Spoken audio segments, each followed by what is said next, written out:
ശ്രീമന്നാരായണ ശ്രീധരമംഗലദേവരേ ശരണം. ഓം.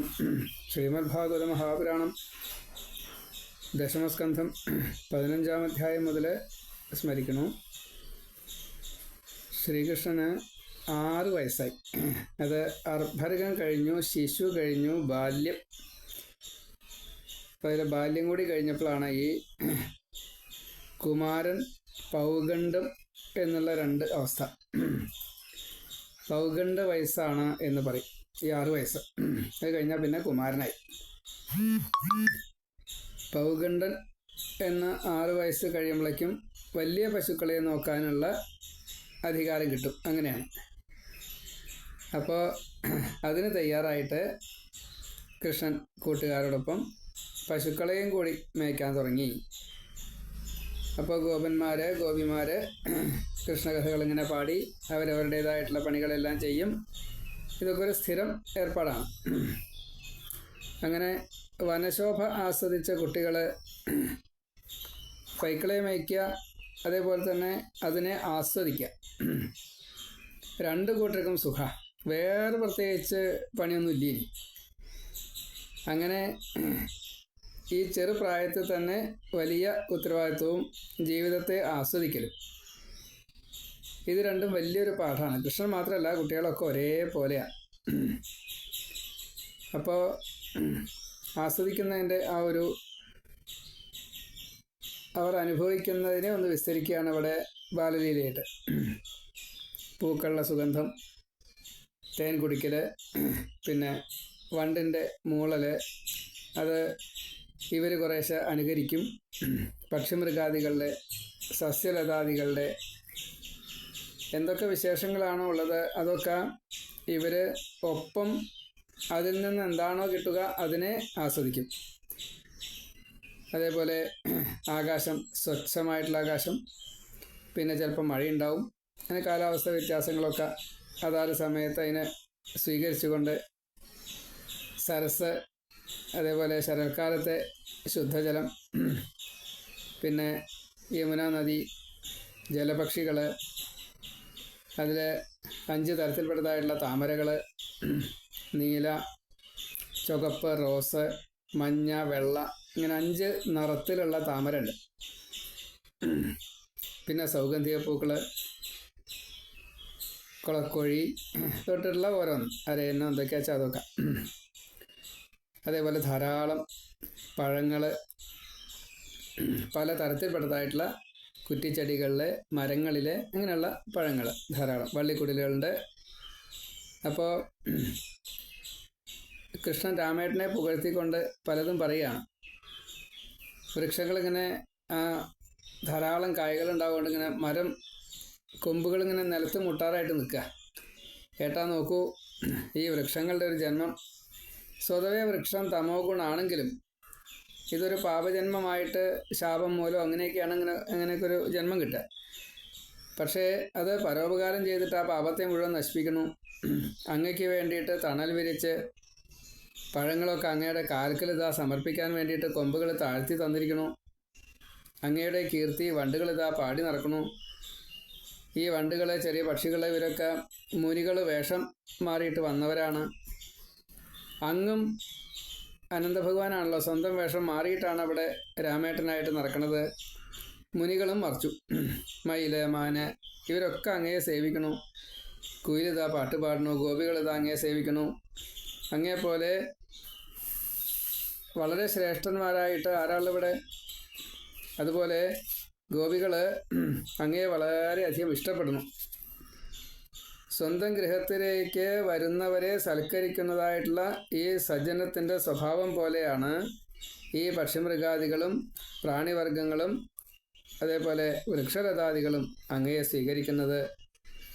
അപ്പം ഈ കാട്ടിലെ ഓരോന്നും അങ്ങയെ സേവിക്കാൻ വേണ്ടിയിട്ട് മത്സരിക്കുകയാണ്. പുല്ലായാലും വള്ളിക്കുടിലായാലും പർവ്വതം, നദി, ഇതൊക്കെ അങ്ങയെ സേവിക്കുന്നത് കൊണ്ട് സംതൃപ്തി അടയണു എന്നുള്ളതാണ്. ഇങ്ങനെ അവരെ ഒരുമിച്ച് നടന്നുകൊണ്ടേയിരുന്നു. ഗോപന്മാർ കൃഷ്ണകഥ പാടുന്നു, കൃഷ്ണനെ അലങ്കരിക്കണു. 2 പേരും ഒരേപോലെ അലങ്കരിക്കുന്നുണ്ട്. വനമാല, മയിൽപ്പീലി, ഈ തളിരില, പിന്നെ കുന്നിക്കുരു, പലതരത്തിൽപ്പെട്ടതായിട്ടുള്ള കുറിക്കൂട്ടുകൾ, പിന്നെ അവർ തമ്മിലുള്ള അനുകരണങ്ങൾ, പ്രതിധ്വനികൾ, പശുക്കളെ വിളിക്കൽ, സിംഹാദികളുടെ ഒച്ച കേട്ട് കഴിഞ്ഞാൽ പേടിക്കുന്ന തരത്തിൽ പേടിപ്പെടുത്തുന്ന അനുകരണങ്ങൾ. അങ്ങനെ സിംഹങ്ങളുടെ ഒച്ചയൊക്കെ കേട്ട് കഴിഞ്ഞാൽ കൃഷ്ണൻ്റെ അടുത്തെത്തും. ഇങ്ങനെ അവിടെ സിംഹത്തിൻ്റെ ഇങ്ങനെയുള്ള ഒരു ഉപദ്രവം എവിടെയും ഉണ്ടായെന്ന് ഭാഗവതത്തിൽ എവിടെയും പറഞ്ഞിട്ടില്ല. ഉപദ്രവം എന്നുള്ളത് അങ്ങനെ ഒരു വിഷയമേ ഇല്ല. ഈ കാളിയൻ്റെ മാത്രമേ ഉള്ളൂ. അത് പിന്നെ ദൂരീകരിക്കുകയും ചെയ്തു. അങ്ങനെ കുറേ നടന്നപ്പോഴാണ് ഏട്ടൻ്റെ കാലിൽ തല ചായച്ചുകൊണ്ട് കൃഷ്ണൻ കിടക്കുക. കൃഷ്ണൻ്റെ കാലിൽ തല ചായച്ച് മറ്റുള്ളവർ കിടക്കുക. അങ്ങനെ അങ്ങോട്ടും ഇങ്ങോട്ടും ഒക്കെ സേവനം ചെയ്യുകയാണ്. തലോടി കൊടുക്കുക, കൈ പിടിച്ച് കുലുക്കി ഷെയ്ക്കാൻ്റെ ഒക്കെ കൊടുത്ത് ആലിംഗനൊക്കെ ചെയ്ത്, പിന്നെ ദ്വന്ദ്വയുദ്ധങ്ങൾ, അതേപോലെ ശക്തി പരീക്ഷണങ്ങൾ, പഞ്ചഗുസ്തി, ഓട്ട മത്സരം, ചാട്ട മത്സരം, ഉയരത്തിലായാലും മരം കയറലും, അങ്ങനെ പലതും. ഇങ്ങനെ ഇല കൊണ്ടൊക്കെ മെത്ത ഉണ്ടാക്കിയിട്ട്, പുല്ല് ഇല അങ്ങനെയുള്ളതൊക്കെ മെത്ത ഉണ്ടാക്കിയിട്ട് അതിലിങ്ങനെ പാട്ടുപാടി കിടത്തി ഉറക്കിയിട്ട്, ചിലർ കൃഷ്ണൻ്റെ മടിയിൽ തല വെച്ചിട്ട് ഉറങ്ങണ പോലെ തന്നെ കൃഷ്ണൻ അവരുടെ മടിയിലും തല വെച്ച് ഉറങ്ങുക, അങ്ങനെയുള്ളതൊക്കെ ഉണ്ട്. അവർക്ക് ഇങ്ങനെയൊക്കെ ചെയ്യുമ്പോൾ അഥവാ പാപമൊന്നും ഉണ്ടായിട്ടില്ല, എന്നാലും ആ പാപങ്ങളൊക്കെ തീരുകയാണ്. വീശി കൊടുക്കുക. ലക്ഷ്മി തലോടുന്ന കാലാണ് ഈ ഗോപന്മാരിങ്ങനെ തലോടി കൊടുക്കണത്. രണ്ടുപേരും ഒരേപോലെ അറിയാതെ കണ്ടാണ് ഈ കാര്യങ്ങളൊക്കെ ചെയ്യുന്നത്. ഒന്ന് ഭഗവാനെ സേവിക്കുകയാണെന്ന് അവർ അറിയണില്ല, ഭഗവാൻ ഇവരെ അനുഗ്രഹിക്കുകയാണെന്നുള്ളത് അവർക്ക് മനസ്സിലാവണില്ല. അതാണ് അജ്ഞാനിക്ക് ലൗകികൻ, അതേപോലെ യോഗിക്ക് ബ്രഹ്മം, ബന്ധുക്കൾക്ക് രക്ഷകൻ, തോഴർക്ക് കൂട്ടുകാരൻ, ശത്രുക്കൾക്ക് അന്തകൻ, ഗോപാലകൻ, പശുക്കളെ മേയ്ക്കുന്നവൻ, അങ്ങനെയുള്ള ഒരു രീതിയിലാണ് കൃഷ്ണൻ്റെ പെരുമാറ്റം.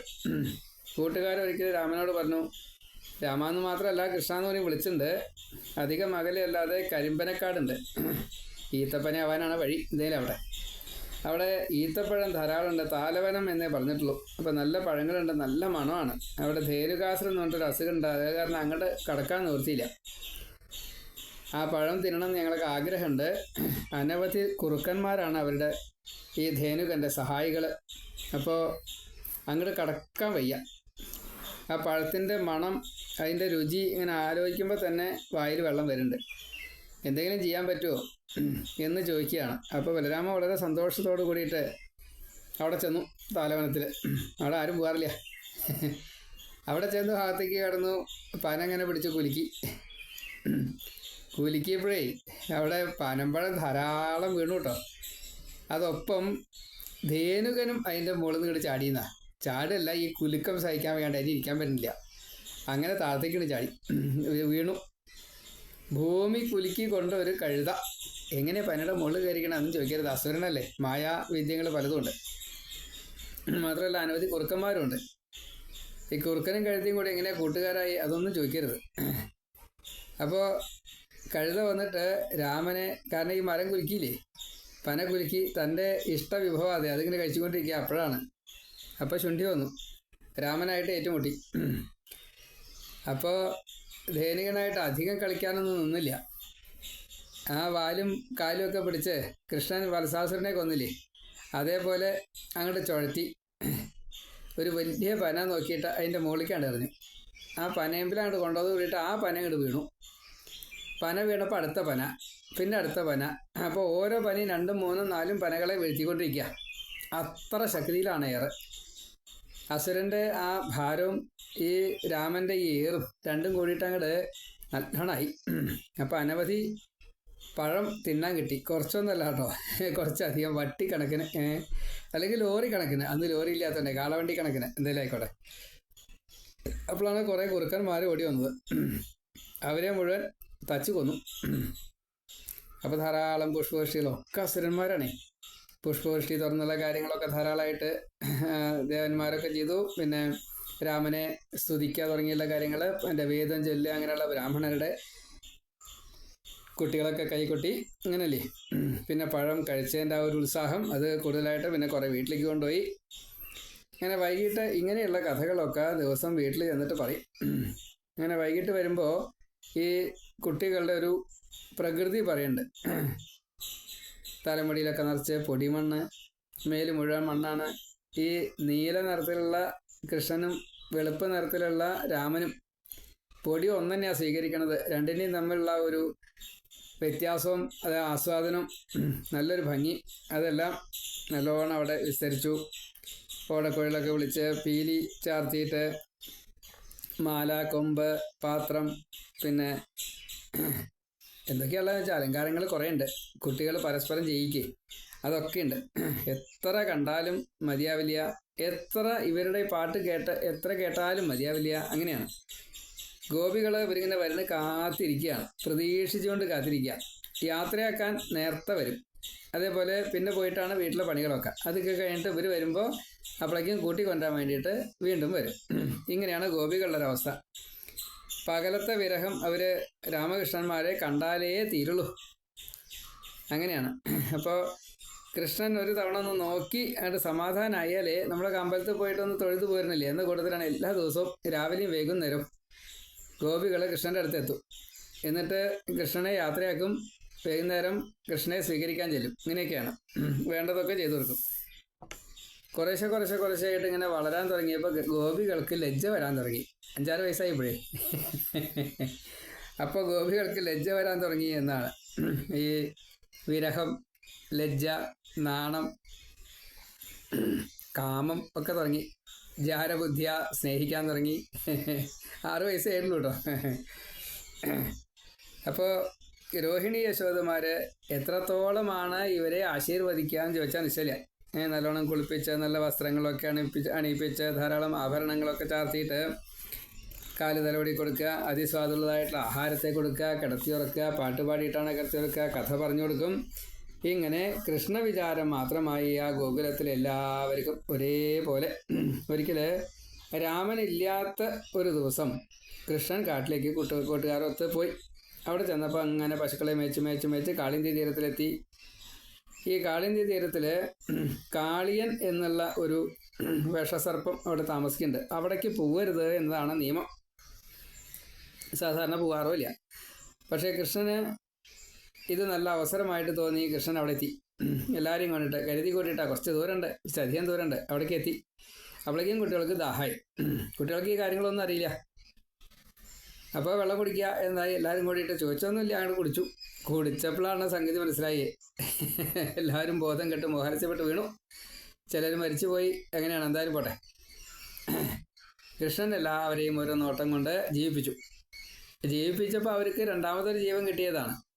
അപ്പോൾ കൃഷ്ണൻ അച്ഛൻ ഉള്ള നിലയ്ക്കായി. അത്ര ഇഷ്ടത്തോട് കൂടിയിട്ടാണ്. പിന്നെ ഇവർ മാത്രമല്ല, പശുക്കളുണ്ട് ഒക്കെയുണ്ട്.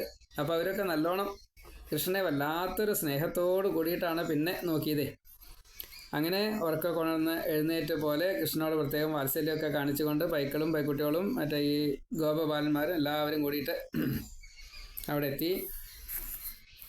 അങ്ങനെ കാളിന്തിയിലെ ജലം വിഷമയമാണ് എന്ന് എല്ലാവർക്കും മനസ്സിലായി. അപ്പോൾ കൃഷ്ണൻ തീരുമാനിച്ചു കാളി തന്നെ ഇവിടുന്ന് പറഞ്ഞയക്കണം. അപ്പോൾ അവിടെ ഒരു നല്ലൊരു കയം ഉണ്ട്. ആ കയത്തിലാണ് കാളിയൻ ഏറ്റവും അടിയിലാണ് താമസിക്കുക. അങ്ങനെയാണ്. വിഷജലം കൊണ്ട് അതിൻ്റെ ഒരു വല്ലാത്തൊരവസ്ഥ കേട്ടോ. ചെറിയ അവസ്ഥയല്ല. ആകാശത്ത് കൂടെ പറക്കണ പക്ഷികളടക്കം ബോധം കെട്ടിങ്ങോട്ട് താഴെ വീഴും.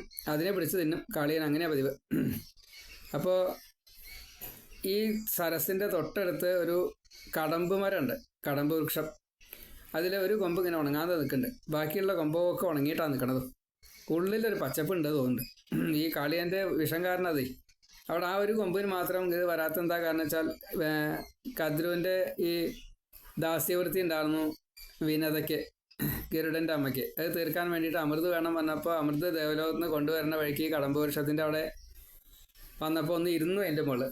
അപ്പോൾ ആ അമൃത് കുടത്തുനിന്ന് ലേശം പുറത്തേക്ക് പോയപ്പോൾ അത് ആ വൃക്ഷത്തിൽ വീണു. അപ്പോൾ അതിന് മരണമില്ല. അതുകൊണ്ടാണ് അവിടെ തളിർത്ത് കാണുന്നത്. ആ കൊമ്പിൻ്റെ മുകളിലേക്കാണ് കയറി കൃഷ്ണൻ. എന്നിട്ട് അവിടുന്ന് ഒരു ചാട്ട വെള്ളത്തിലേക്ക് അങ്ങോട്ട് വീണപ്പോഴേ 100 വിൽപ്പാട് അകലേക്ക് കരയിലേക്ക് വെള്ളം അങ്ങോട്ട് കയറിയിട്ടോ.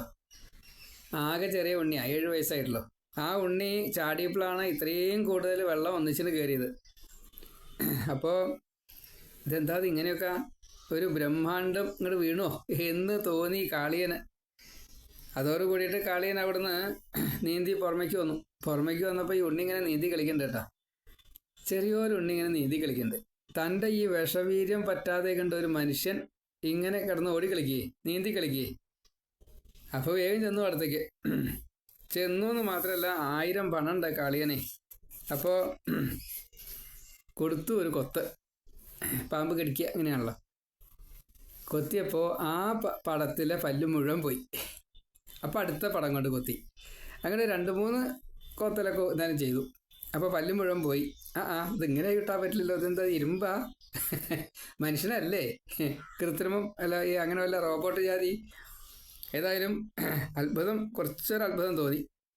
ഭയമൊന്നും തോന്നിയിട്ടില്ല കേട്ടോ. അപ്പോൾ ആ പാമ്പിൻ്റെ സ്വഭാവം ഉണ്ട്, സാധാരണ ഇങ്ങനെ കീഴ്പ്പെടുത്താൻ പറ്റാത്തവരെ ചുറ്റി വരും.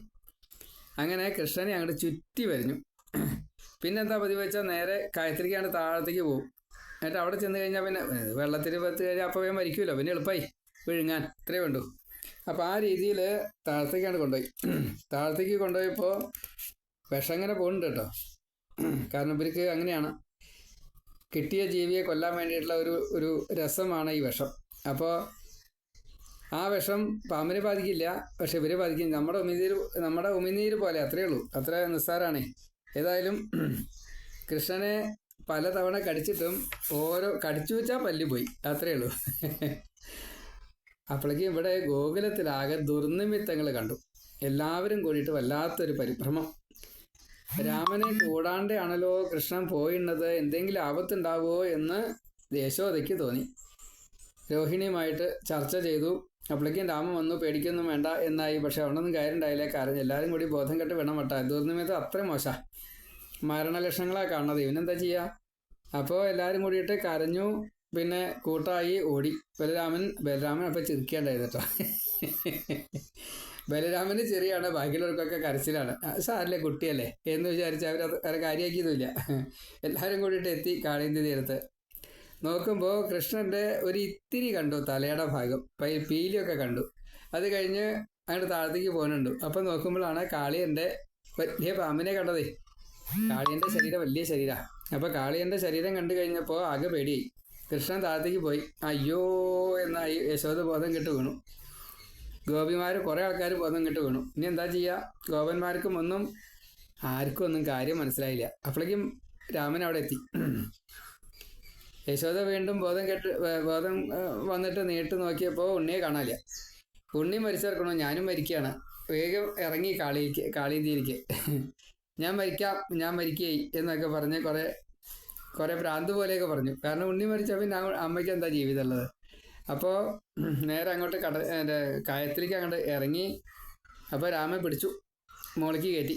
എന്തായാലും ഇനി അങ്ങോട്ട് ഇറങ്ങൊന്നും വേണ്ട, അല്ല കാലി കഴുകിയിട്ടില്ല, അത്രേ ഇറങ്ങിയിട്ടുള്ളൂ. പക്ഷെ അതുകൊണ്ട് കാര്യമില്ല, ഇവിടെ എന്തായാലും രക്ഷിച്ചു. അപ്പോഴേക്കും ദേവീദേവന്മാരെല്ലാവരും കൂടിയിട്ട് ആകാശത്ത് വന്നു നിന്നു. എന്താ ഈ ലഹളകളൊക്കെ കേട്ട് കഴിഞ്ഞപ്പോൾ കൃഷ്ണൻ മരിച്ചു എന്നൊക്കെയാണ് ഓരോരുത്തരായിട്ട് പറയണതേ. ഇവിടെ ആകാശത്ത് ദേവന്മാർ വന്നത് വലിയൊരു കാഴ്ച കാണാനാ. ഇതുവരെ കണ്ടിട്ടില്ല അങ്ങനത്തെ ഒരു കാഴ്ച. അങ്ങനെ ഒരു കാഴ്ച കാണാൻ വേണ്ടിയിട്ട് അവർ വന്നിരിക്കുന്നത്. ഇവരിവിടെ പരിഭ്രമിച്ച് രാമേട്ടൻ്റെ സഹായം, രാമൻ മാത്രമാണ് ഇവരെ ഈ ആശ്വസിപ്പിക്കാനുള്ളൂ. വേറെ ആർക്കും ഒന്നും ചെയ്യാൻ സാധിക്കുന്നില്ല. അങ്ങനെയാണ്. ഏതായാലും ആശ്വസിപ്പിക്കലെല്ലാം നേരെയാവണില്ല എന്ന് തോന്നി കൃഷ്ണൻ അവിടുന്ന് ഈ പാമ്പിങ്ങനെ വരിഞ്ഞ് ചുറ്റിയിട്ടാണ് താഴത്തേക്ക് കൊണ്ടുപോയത്. അവിടുന്ന് തൻ്റെ അഷ്ടൈശ്വര്യങ്ങളിൽ ഒന്നാണ് ചെറുതാവാനുള്ള വിദ്യ. ആ ചെറുതായിട്ട് ഒരു ഒളിയുള്ളത്, ഈ നമ്മൾ മുങ്ങാങ്കുളി എന്ന് പറയില്ല, അങ്ങനെ ഊരിട്ടു. എന്നിട്ട് മുകളിലേക്ക് പൊന്തി വന്നു. അപ്പോൾ ഇത് പാമ്പ് വിചാരിക്കണമെന്നില്ല ഇങ്ങനെയൊന്നും സംഭവിക്കുന്നുള്ളതേ. അപ്പോൾ മുകളിലേക്ക് എത്തിയപ്പോൾ വീണ്ടും കൃഷ്ണൻ എല്ലാവരെയും കണ്ടോട്ടെ വിചാരിച്ചിട്ട് കൃഷ്ണൻ നേരെ മുകളിലേക്ക് പൊന്തിയപ്പോൾ അതാ കൃഷ്ണൻ, ഇനി കുഴപ്പമൊന്നും ഉണ്ടായിട്ടില്ല തോന്നുന്നത്, അതാ കൃഷ്ണൻ വരുന്നു. അപ്പോഴേക്കും പാമ്പ് പിന്നാലെ വന്നു. പാമ്പ് പിന്നാലെ വന്നിട്ട് പാമ്പിന് കുറേ ദൂരം തല പൊന്തിക്കാൻ സാധിക്കും വെള്ളത്തിൽ. അങ്ങനെ തല പൊന്തിച്ചിട്ട് കൊത്താൻ വേണ്ടിയിട്ട് നോക്കുക ഈ കൃഷ്ണനെ. അപ്പോൾ കൃഷ്ണൻ എന്ത് കാട്ടി? ഈ തലകൊണ്ട് പൊന്തിച്ചപ്പോൾ മുകളിലേക്ക് ഒരു ചാടി. ആ തലയുടെ മീതയ്ക്കാണ് വന്നു. തലയുടെ മീതെ ഈ ഭണത്തിൻ്റെ മീതെ അങ്ങോട്ട് കയറി നിന്നു. അപ്പോഴേക്കും മറ്റേ ഭണം അങ്ങോട്ട് പൊന്തിച്ചു. എന്നിട്ട് ഈ കൃഷ്ണനെ കടിക്കാൻ വേണ്ടിയിട്ട്. അപ്പോൾ ഇത്തിരി കൊണ്ട് ഉയരണ്ട്. അപ്പോൾ അതിൻ്റെ മുകളിലേക്ക് ചാടിക്കയറി. അപ്പോഴേക്കും അടുത്ത പണം, അപ്പോൾ അതിൻ്റെ മുകളിൽ കയറി, അപ്പോൾ അടുത്ത പണം, അപ്പോൾ അതിൻ്റെ അടുത്ത മുകളിൽ. ഓരോ തവണ ചാടി കയറുമ്പോഴും ഇത് കൃഷ്ണൻ്റെ ഭാരം എന്ന് പറഞ്ഞു കഴിഞ്ഞാൽ ബ്രഹ്മാണ്ടത്തിൻ്റെ ഭാരം മുഴുവനെ കൊടുത്തു അവിടെ. അപ്പോൾ കനം താങ്ങാൻ പറ്റുന്നില്ല. ഒരു ഹാമറിങ് ചുറ്റിക്കോട്ട് അടിക്കണ പോലെ അപാരമേട്ട. കാരണം ബ്രഹ്മാണ്ടത്തിന് മുഴുവൻ വെയിറ്റ് ഉണ്ടേ. അത് കാരണം ചോര ഛർദ്ദിച്ചു. ഓരോ തവണ ഓരോ തലയുടെ മുകളിൽ കയറുമ്പോഴും ചോര ഛർദ്ദിച്ച് ആ തല താഴും. ഇങ്ങനെ അനവധി തലകൾ, ആയിരക്കണക്കിന് തല ഉണ്ടേ. അപ്പോൾ അതിൻ്റെ മുകളിലൊക്കെ കയറിയപ്പോൾ അത് ഒരു നൃത്തമായിട്ട് മാറി. കാലിൻ്റെ ചുവടുകൾ മാറ്റലാണല്ലോ നൃത്തം. അപ്പോൾ വാല് പൊക്കിയപ്പോൾ വാല് പിടിക്കുകയും ചെയ്തു. ഒരു കൈ കൊണ്ട് വാലും പിടിച്ചു, മറ്റേ കൈ കൊണ്ട് ഓടക്കുഴലും പിടിച്ചു. അങ്ങനെ പാട്ടും സംഗീതവും നൃത്തവുമായിട്ട് കൃഷ്ണൻ കാളിയൻ്റെ മുകളിൽ. അപ്പോഴേക്കും ദേവന്മാരുടെ കൊട്ടപ്പാട്ട് ലഹള, വളരെ ആസ്വാദനം, നല്ലൊരു നൃത്തം. അപ്പോൾ ശിവൻ വന്നപ്പോൾ നോക്കുകയാണ്. നടരാജനാണ് ശിവനെ. ഞാനിങ്ങനെ ഒരു നൃത്തത്തിന് മുന്നേ ചെയ്തിട്ടില്ലല്ലോ. പാമ്പൊക്കെ എൻ്റെ മേലുണ്ട് ധാരാളം, പക്ഷെ ഇങ്ങനെയൊന്നും ഉണ്ടായിട്ടില്ല. നൃത്തം കണ്ടപ്പോഴേ അതിഗംഭീരം. അപ്സരസുകൾ നൃത്തം വെക്കുന്നത് ഈ കൃഷ്ണന്റെ നൃത്തം അതൊന്നുമല്ല. ഗുരുവായൂരപ്പ, അതെന്താ ഇങ്ങനെ ഇങ്ങനെ കൃഷ്ണനൊക്കെ നൃത്തം ചെയ്യാറിയോ? 64 കലകൾക്ക് ഗുരുനാഥനാണ് ഈ കൃഷ്ണനെ. അതേപോലെ ഈ പാമ്പ് ഇത്ര വിചാരിക്കണ്ടായില്ല. തൻ്റെ കീഴിൽ ഇതുവരെ ഒരാൾ വന്നിട്ട് രക്ഷപ്പെട്ടിട്ടില്ല.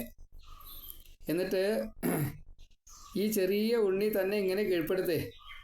ഇത് വല്ലാത്തൊരവസ്ഥയായില്ലോ. ഇങ്ങനെയൊക്കെ കണ്ടുകൊണ്ടിരിക്കുമ്പോഴും ദേവന്മാർ അത്യാഹ്ലാദത്തോട് കൂടിയിട്ട് എന്തൊക്കെ സ്വരത്തിലാണോ ഈ ശബ്ദം ഉണ്ടാക്കേണ്ടത് വെച്ചാൽ അതൊക്കെ താളമേള വാദ്യാദികളെല്ലാം നന്നായിട്ട് തന്നെ ചെയ്തു. കൃഷ്ണനനുസരിച്ച് നൃത്തം ചെയ്തു, ഓടക്കുഴൽ വിളിച്ചു. മഹാദേവനും ഒപ്പം അവിടെ നിന്നിട്ട് നല്ലോണം പഠിച്ചു. നടരാജനായിട്ട് തനിക്ക് ഇത്രയ്ക്ക് നൃത്തം ചെയ്യാനുള്ള കഴിവില്ല, മനസ്സിലായി. അങ്ങനെ കാളിയൻ ക്ഷീണിക്കുക പറഞ്ഞാലോ, രക്തം ഛർദ്ദിക്കുക ഓരോ തവണയും. അങ്ങനെ ഛർദ്ദിച്ച് തീരെ നിൽക്കാൻ പറ്റാത്ത അവസ്ഥയായി. കാളിയൻ മരിക്കുമോ എന്നുള്ള അവസ്ഥയിലെത്തി. അപ്പോഴേക്കും കാളിയൻ്റെ പത്നിമാരെല്ലാവരും ഓടി വന്ന് കൃഷ്ണനെ നമസ്കരിച്ചു.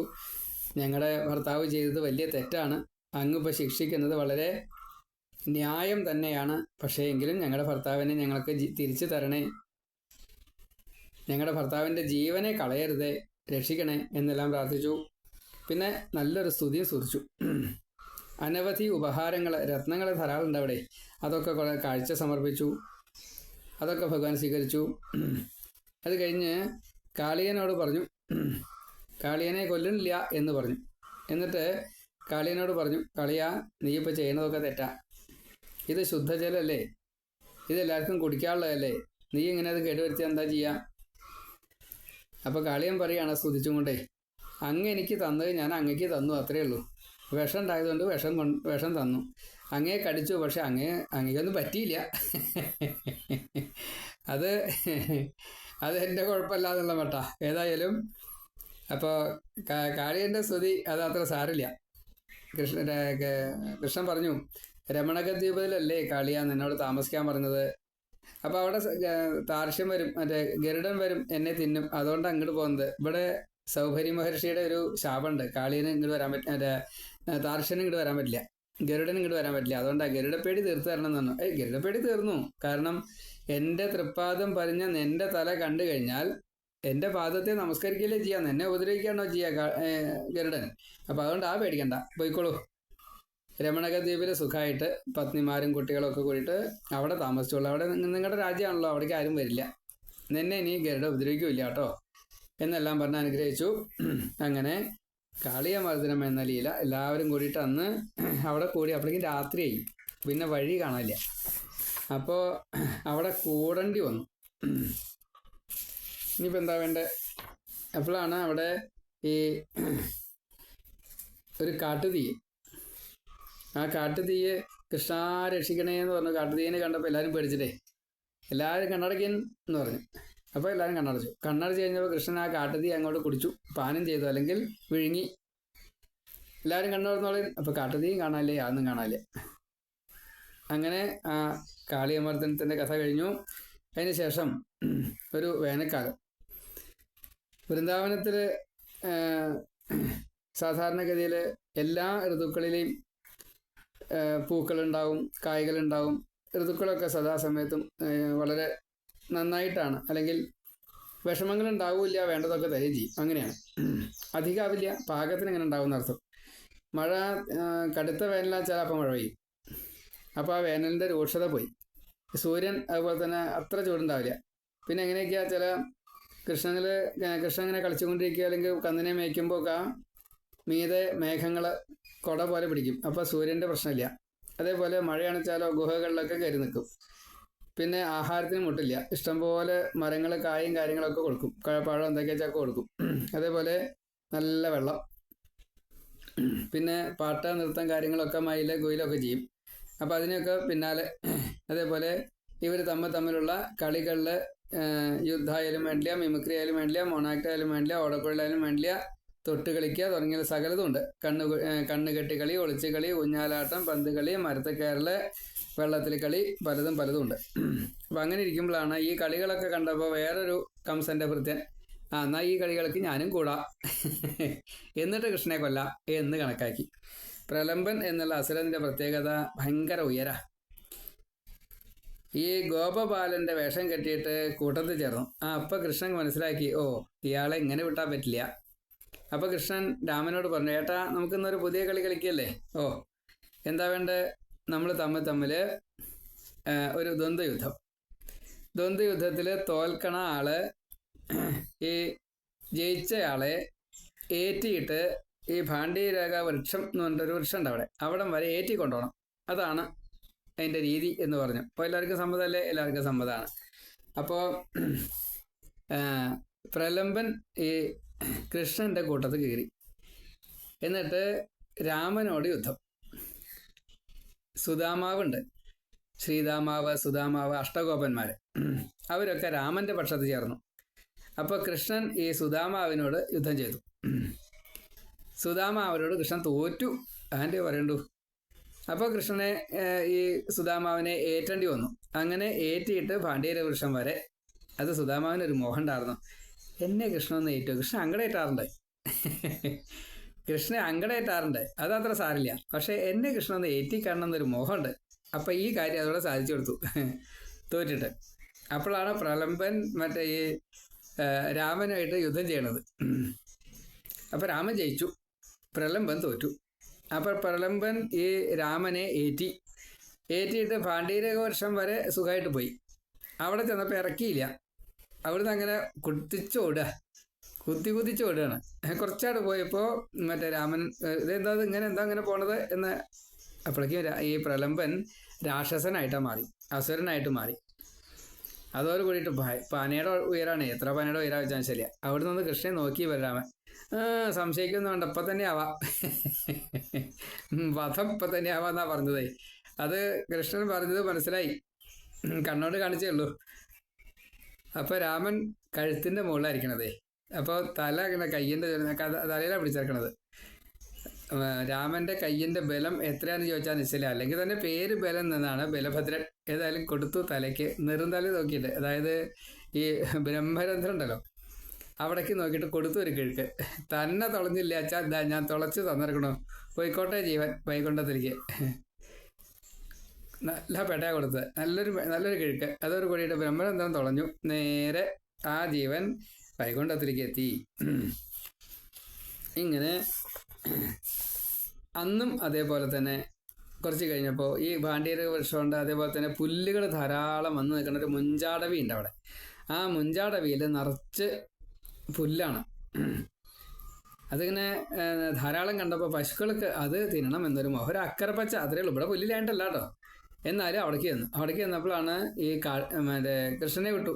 കൃഷ്ണൻ ഇല്ലാ സമയത്ത് പിന്നാലെ അവിടെ ചെന്നപ്പോൾ ഒരു കാറ്റ്, ഒരു തീയ്, രണ്ടും കൂടിയിട്ട് ഒന്നിച്ചിങ്ങനെ ആളി വരുന്നുണ്ട്. ഇത് പച്ചപ്പുല്ല് കത്തും. അങ്ങനെയാ. അപ്പോൾ വരുമ്പേ പറഞ്ഞിട്ട് നിലവിളിക്കാൻ തുടങ്ങി. കൃഷ്ണാദാ പശുക്കൾക്കൊക്കെ തീയിൻ്റെ ചൂട്, ഞങ്ങളിതാ തീയിൽ പെട്ടിറക്കണു എന്നൊക്കെ പറഞ്ഞ് നിലവിളിച്ചു. അപ്പോൾ നേരത്തെ ഒരു തീ ഉണ്ടായി, അന്ന് കണ്ണ് പൊത്താൻ പറഞ്ഞു, അതൊക്കെ വിഴുങ്ങി. ഇപ്പോഴും അതേപോലെ തന്നെ നിങ്ങളെല്ലാവരും കണ്ണ് പൊത്തിക്കോളിൻ. കണ്ണടച്ചു, എല്ലാവരും കണ്ണ് തുറന്നോളൂ. അപ്പോൾ മുഞ്ചാടവിയിൽ അവരുണ്ടായിരുന്നതേ. അവിടുന്ന് യോഗശക്തി കൊണ്ട് കൃഷ്ണൻ ആ അഗ്നിയൊക്കെ പാനം ചെയ്തു. അതിനുശേഷം അവരെ യോഗശക്തി കൊണ്ട് ഈ പുറപ്പെട്ട വൃന്ദാവനത്തിൽ തന്നെ കൊണ്ടുവന്നാക്കുകയും ചെയ്തു. ഇങ്ങനെ രണ്ടാമത്തെ അഗ്നിപാനവും അതേപോലെ കഴിഞ്ഞു. ഇനി ഋതുക്കളുടെ വർണ്ണന തൊട്ടുള്ള കാര്യങ്ങളാണ്. അത് നമുക്ക് അടുത്തതിൽ പറയാം. സർവത്ര ഗോവിന്ദ നാമസങ്കീർത്തനം ഗോവിന്ദ ഗോവിന്ദ നാരായണ നാരായണ നാരായണ.